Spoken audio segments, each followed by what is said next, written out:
Hi, I'm Sylvia. Hi, I'm Stacey. And in this section, we'll explain the documents you need to complete for your DiveIn CDT application and share a few important points about using AI responsibly when preparing them. There are three main components to your application: the application statement, your CV, and the EDI survey. All three can be accessed through the Apply section on the DiveIn website. The aim here is to help you understand what each document is for and how to present yourself authentically and effectively. It also encourages you to think carefully about how tools like AI can support your writing without replacing your own voice.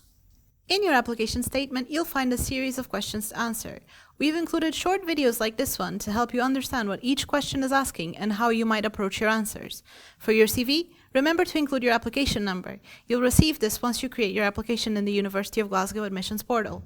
And finally, please make sure to complete the EDI survey. It is mandatory and used for reporting purposes, with the link available on the website.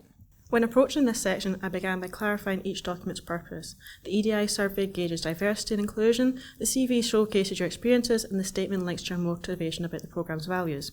With these aims in mind, it's important to consider how you would write each one, especially when using AI responsibly. AI tools can be really helpful, for example, in structuring your ideas, summarizing content, or proofreading your writing. But remember, AI is a support tool, not a substitute for your own thinking and personality.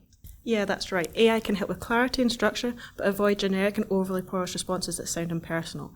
AI tends to give overly balanced and generic answers. Remember, the strongest applications sound like you, authentic, thoughtful, and reflective of your own journey. Some parts of the application will also ask you to disclose whether you've used AI tools. And if you have, that is completely fine. What matters most is that your answers feel genuine and show your perspective, not AI phrasing. So to summarise, our key tips: use AI as a tool, not a voice. Keep your responses specific and personal. Avoid vague or overly balanced answers. Authenticity stands out more than perfection.